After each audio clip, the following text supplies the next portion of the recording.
Hello guys, welcome to my YouTube channel study with Abhi. तो आज हम पढ़ेंगे वैद्युत आवेश तथा क्षेत्र में गॉस की प्रमेय। ठीक है, गॉस या गॉस की प्रमेय या गॉस का नियम पढ़ेंगे, जो कि कक्षा 12 में आपका स्थिर वैद्युतिकी में पूछा जाता है। ठीक है, काफ़ी इंपॉर्टेंट है, जो इसको ध्यान से देखिएगा। और इसके पहले के जो कॉन्सेप्ट्स हैं, अगर आपने नहीं देखे हैं तो आप हमारे चैनल की प्लेलिस्ट में चले जाएंगे। वहाँ पे आपको कक्षा 12 की भौतिकी के नाम से एक प्लेलिस्ट मिलेगी, उसमें आपको सारी वीडियोज़ मिल जाएंगी, आप देख सकते हैं। ठीक है, चलिए स्टार्ट करते हैं गॉस की प्रमेय। देखिए, गॉस की प्रमेय कहता क्या है, तो पहले मैं आपको स्टेटमेंट बता देता हूँ कि गॉस की प्रमेय का स्टेटमेंट होता है कि किसी बंद पृष्ठ से गुजरने वाला वैद्युत फ्लक्स, किसी बंद पृष्ठ से गुजरने वाला वैद्युत फ्लक्स फाई ई उस पृष्ठ द्वारा परिबद्ध कुल आवेश का, ठीक है, कुल आवेश क्यू का 1/ε0 गुना होता है। जैसे देखिएगा, मैं स्टेटमेंट एक बार लिख देता हूँ कि किसी बंद पृष्ठ से गुजरने वाला वैद्युत फ्लक्स, किसी बंद पृष्ठ से गुजरने वाला वैद्युत फ्लक्स, किसी बंद पृष्ठ से गुजरने वाला वैद्युत फ्लक्स को किसे लिखते हैं, फाई ई। ठीक है, फाई ई उस पृष्ठ द्वारा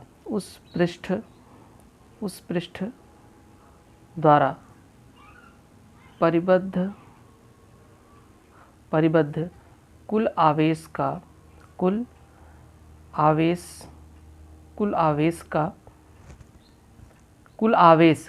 मान लो अगर Q है, कुल आवेश Q का 1/ε0 गुना होता है। देखिए, एक बात समझिए, इसका गणितीय रूप में कैसे लिखेंगे।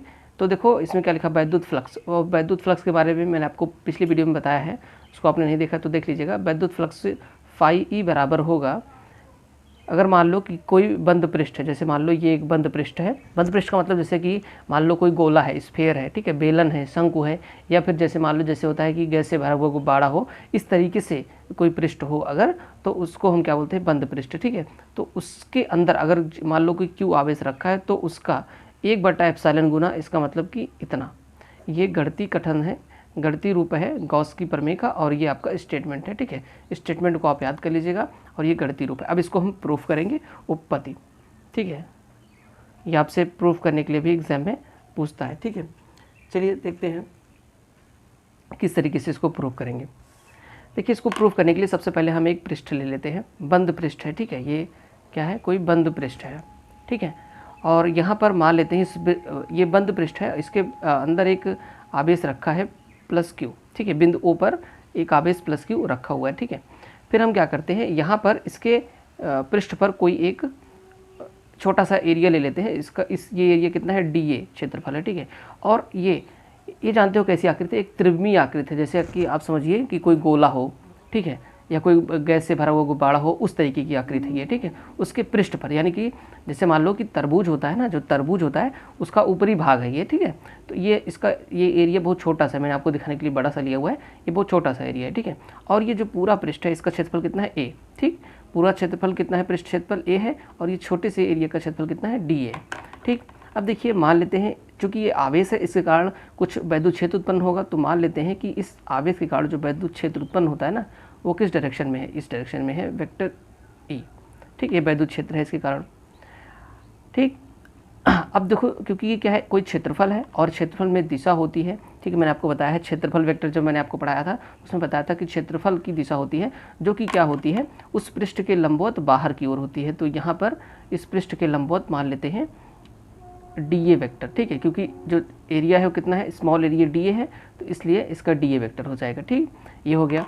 अब देखो, इनके बीच वैद्युत क्षेत्र और जो हमारा कि वैद्युत क्षेत्र हमारा जो है, और ये आपका जो क्षेत्रफल है, इसके बीच का कोण कितना है, थीटा है, मान लेते हैं कितना है, थीटा है।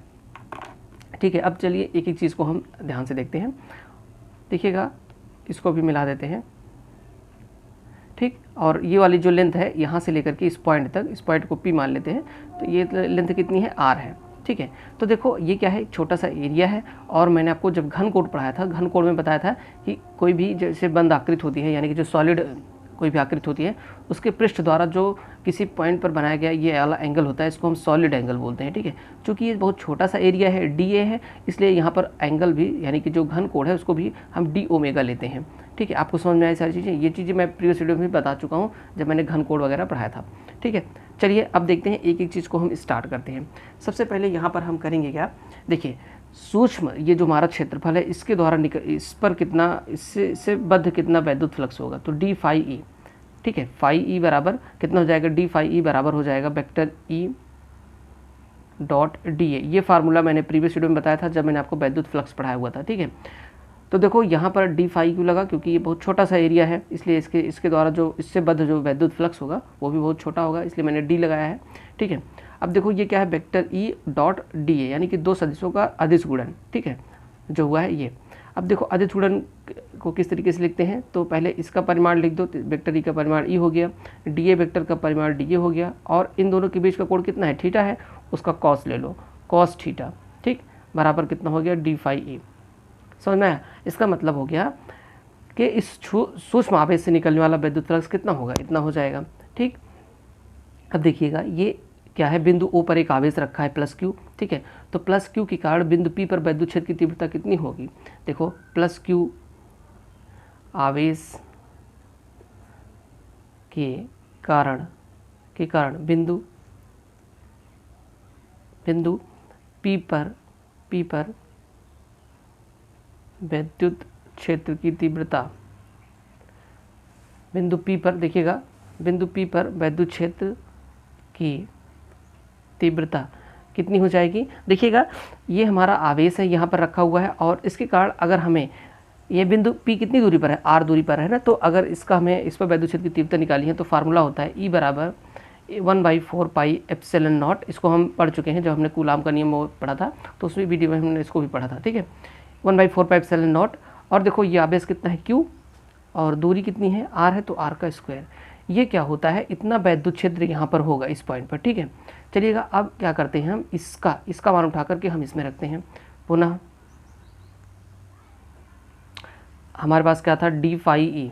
ठीक, बराबर कितना था, E DA कॉस थीटा, तो E की जगह हम इसकी वैल्यू को रखते हैं, तो कितना हो जाएगा 1/4 पाई एप्सिलॉन नॉट Q बटा R स्क्वायर, और क्या है DA है तो यहाँ पे DA लिख दो, और कॉस थीटा है तो कॉस थीटा लिख दो। ठीक, हमने क्या किया, E की जगह इस वैल्यू को पुट कर दिया।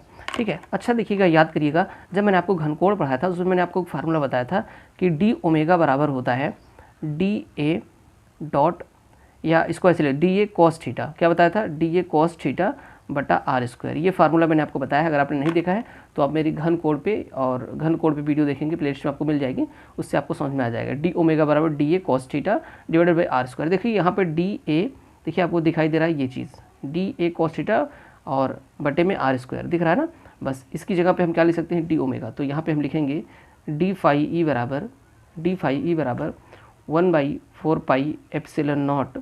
ठीक, और यहाँ पे देखो Q बचा। ठीक, और बाकी इसकी जगह पे कितना हो गया, d ओमेगा हो गया, तो यहाँ पे हम d ओमेगा लिख देंगे। ठीक है, समझ में आ गया, ये किसके द्वारा, देखो अब ये देखो यहाँ पे इस छोटे से क्षेत्रफल के द्वारा निकलने वाला वैद्युत फ्लक्स है 1/4 pi epsilon not Q d omega, लेकिन हमें चाहिए क्या, इस पूरे क्षेत्रफल के द्वारा चाहिए ना, पूरे क्षेत्रफल के द्वारा, तो संपूर्ण बंद पृष्ठ के द्वारा क्या हो जाएगा, देखिएगा संपूर्ण पृष्ठ के द्वारा, संपूर्ण पृष्ठ से बद्ध वैद्युत फ्लक्स क्या हो जाएगा, तो देखिए क्या, इसको मान लें पूरे पृष्ठ से निकलने वाला कितना है फाई, तो ये बराबर हो जाएगा क्लोज इंटीग्रल, इसके बारे में मैंने आपको बताया कि ये क्लोज इंटीग्रल होता है, क्लोज इंटीग्रल, ये इसको पूरा इंटीग्रेट कर दो आप 1/4 पाई एप्सिलॉन नॉट Q और d ओमेगा, तो देखिए यहाँ से Q और 1/4 पाई एप्सिलॉन नॉट जो है वो बाहर आ जाएगा, Q बटा 4 पाई एप्सिलॉन नॉट और इंटीग्रेशन ऑफ d ओमेगा। देखिएगा, और जब हमने आपको पढ़ाया था कि घन कोण समतल कोण, उसी में मैंने आपको एक चीज़ बताई थी कि जैसे मान लो कोई बंद आकृति है, मतलब त्रिविमीय कोई आकृति है, ठीक है, त्रिविमीय बंद आकृति कोई है, तो उसके किसी भी पॉइंट पर, चाहे आप सेंटर ले लो, कोई भी पॉइंट ले लो, उस पर संपूर्ण पृष्ठ द्वारा बनाया गया कोण कितना होता है, 4 पाई होता है। इसके बारे में मैंने आपको बताया था 4 पाई। यहाँ पे पाई का मतलब हो जाएगा पाई, यहाँ पे हो जाएगा इसका टोटल, अगर अंश में देखना चाहें, ये तो रेडियन में है, अंश में देखें तो पाई का मान 180 गुणा करके 18 चौक 72 720 अंश होता है। ठीक है, 4 पाई होता है। तो यहाँ पे हम क्या कर देंगे, चूँकि एक बंद पृष्ठ है, ठीक है, त्रिभुमीय आकृति है, बंद पृष्ठ है, तो इसका मान कितना हो जाएगा 4 पाई। तो यहाँ पे रख देंगे Q/4 पाई एप्सिलॉन नॉट, और इसका मान कितना हो जाएगा 4 पाई। ठीक है, तो यहाँ से 4 पाई से 4 पाई कैंसिल आउट हो जाएगा, टोटल कितना आएगा Q/एप्सिलॉन नॉट फाई ई। ठीक है, फाई ई क्या था, उस बंद पृष्ठ से, संपूर्ण बंद पृष्ठ से निकलने वाला वैद्युत फ्लक्स है। ठीक है, यहाँ पे देखिए Q क्या होता है, Q आवेश होता है जो कि इस पृष्ठ के भीतर होगा। ठीक है, और एप्सिलॉन नॉट क्या है, यहाँ पे मैं लिख देता हूँ एप्सिलॉन नॉट। एप्सिलॉन नॉट को हम लोग बोलते हैं, ये आपका होता है निर्वात की वैद्युतशीलता। निर्वात की वैद्युतशीलता क्या होती है, निर्वात की वैद्युतशीलता होती है। ठीक है, देखिएगा यहाँ पे एक दो चीज़ मैं आपको और समझाता हूँ। सबसे पहली चीज़ ध्यान दीजिएगा, यहाँ पर लिखा है परिबद्ध कुल आवेश का। तो अगर मान लो कि किसी बंद पृष्ठ के अंदर, ठीक है, कई सारे आवेश रखे हैं, जैसे मान लो कि +Q रखा है, ठीक है, फिर उसके बाद क्या +2Q रखा है, ठीक है, उसके बाद क्या रखा है -Q रखा है, -4Q रखा है, इस तरीके से कई सारे आवेश रखे हैं। तो कुल आवेश कैसे निकालोगे आप, कुल आवेश निकालने के लिए आपको क्या करना पड़ेगा, इन सबको चिन्ह के साथ जोड़ लो। जैसे यहाँ पे +Q है और +2Q है, तो दोनों जोड़ के कितना हो जाएंगे 3Q हो जाएगा, +3Q, और ये -Q है और ये -4Q है, जोड़ के कितना हो जाएगा -5Q हो जाएगा। अब इन दोनों को जोड़ोगे तो यहाँ पे -2Q आएगा। तो इसका मतलब कि कुल आवेश कितना हुआ इसके भीतर, -2Q आवेश। ठीक है, अगर इस तरीके से आपको अलग अलग आवेश दिए हैं तो सबको जोड़ लिया करो और चिन्ह के साथ जोड़ा करो। प्लस वाले को प्लस के साथ, मतलब प्लस वाले को प्लस के साथ लिखा करो, माइनस वाले को माइनस के साथ, उसके बाद पूरा जोड़ लिया करो चिन्ह के साथ। तो जोड़ने पर आएगा, अगर प्लस में आता तो हम जानते हैं कि +2Q आवेश टोटल है, अगर माइनस में आया तो हम समझ रहे हैं कि -2Q आवेश इसके अंदर है। उसके बाद जितना भी आवेश टोटल आएगा उसका अगर हम 1/ε0 गुना कर देंगे तो टोटल इस जो हमारा पृष्ठ है इससे बद्ध वैद्युत फ्लक्स जो है वो आ जाएगा।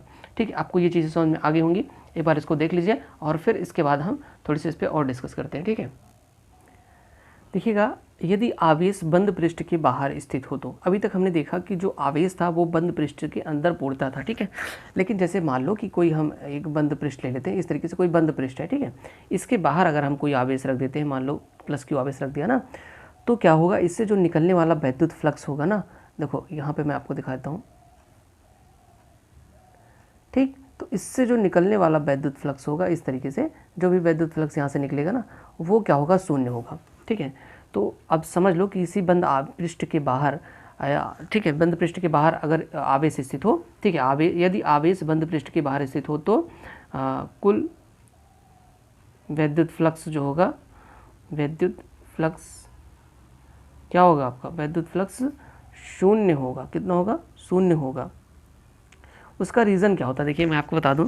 देखिए, जब मैंने आपको वैद्युत फ्लक्स पढ़ाया हुआ था तो मैंने आपको बताया हुआ था कि अगर किसी पृष्ठ में वैद्युत बल रेखाएं प्रवेश करती हैं तो वहाँ पर वैद्युत फ्लक्स क्या होता है, ऋणात्मक होता है। मतलब कि इस पॉइंट पर देखो वैद्युत बल रेखाएं क्या करेंगी, यहाँ से प्रवेश कर रही हैं, तो इस पृष्ठ पर क्या होगा, ऋणात्मक होगा वैद्युत फ्लक्स। ठीक, और उतनी ही जितनी वैद्युत फ्लक्स रेखाएं यहाँ से इंटर करेंगी उतनी ही इधर पृष्ठ से बाहर निकलेंगी।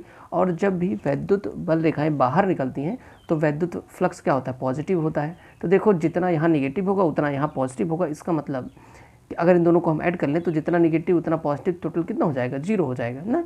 इसलिए अगर किसी भी बंद पृष्ठ के बाहर आवेश रखा हो तो उस बंद पृष्ठ से निकलने वाला वैद्युत फ्लक्स कितना होता है, शून्य होता है। ठीक है, और देखिए यहाँ पर एक चीज़ और आता है मेन इंपॉर्टेंट, गैसियन या आप कह लो गौसियन पृष्ठ की विशेषता क्या होती है, गौसियन पृष्ठ के बारे में, पृष्ठ। ठीक है, तो इसके बारे में आपको बता देता हूँ थोड़ा सा। देखिएगा, जो गैसियन पृष्ठ होता है ना, वो एक काल्पनिक पृष्ठ होता है और इसके कुछ इंपॉर्टेंट जो विशेषताएं हैं वो पेपर में पूछी जाती हैं, तो वो मैं आपको एक एक करके 2-3 बता देता हूँ। देखिएगा कि जो गॉसियन पृष्ठ होता है वो क्या होना चाहिए, यह एक बंद पृष्ठ होना चाहिए जिससे कि उन बिंदुओं के बीच जो पृष्ठ के भीतर हैं तथा पृष्ठ पर हैं अथवा पृष्ठ के बाहर हैं के बीच स्पष्ट अंतर किया जा सके। देखिएगा, जैसे गॉसियन पृष्ठ हम लेते हैं तो क्या होना चाहिए, ये पूर्णतः बंद होना चाहिए। ठीक है, ऐसा नहीं है कि जैसे सुराही नुमा इस तरीके से ना हो कि यहाँ तक बंद हो, यहाँ पे पूरा खुला हो ना। गॉसियन पृष्ठ क्या होना चाहिए, पूरीतः बंद होना चाहिए। कि जैसे कि अगर मैं आपसे कहूँ कि ये पॉइंट बताओ तो आप बता सकते हो ये पॉइंट अंदर है, ये पॉइंट कहूँ तो आप बता दो कि ये पॉइंट बाहर है। यानी कि जो पॉइंट बाहर हो और जो पॉइंट अंदर हो उनमें स्पष्ट विभेद किया जा सके, ठीक है। तो ये गॉसियन पृष्ठ हो सकता है।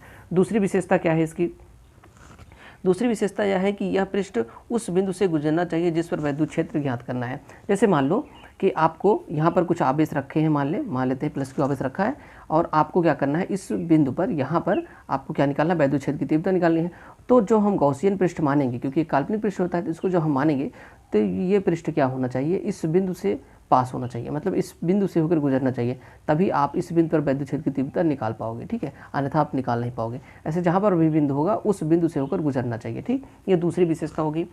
तीसरी विशेषता क्या होती है, देखिएगा मैं आपको बताता हूँ कि पृष्ठ की आकृति स्रोत के सममित होनी चाहिए, जिससे कि पृष्ठ के प्रत्येक बिंदु पर लंबवत हो तथा पृष्ठ, तो देखिए यहाँ पर देखिएगा आप कि जैसे मान लो कि ये आवेश है, तो इस आवेश के सापेक्ष ये जो हम गॉसियन पृष्ठ लेते हैं ये सममित होना चाहिए, जिससे कि सभी पृष्ठ पर जो वैद्युत क्षेत्र की तीव्रता है वो लंबवत हो, ठीक है, एक समान रूप से वितरित हो, ठीक है। इसलिए जो भी गॉसियन पृष्ठ होता है वो क्या होता है कि आवेश की क्या होता है, एकदम सममित होता है, ठीक है। तो देखिएगा इस वीडियो में मैंने आपको गॉस की प्रमेय बताई, उसकी उत्पत्ति बताई और उसमें कुछ इंपॉर्टेंट जुड़े फैक्ट्स के बारे में आपको बताया, ठीक है। तो आपको वीडियो पसंद आई तो लाइक करना, चैनल को सब्सक्राइब करना। Thanks for watching.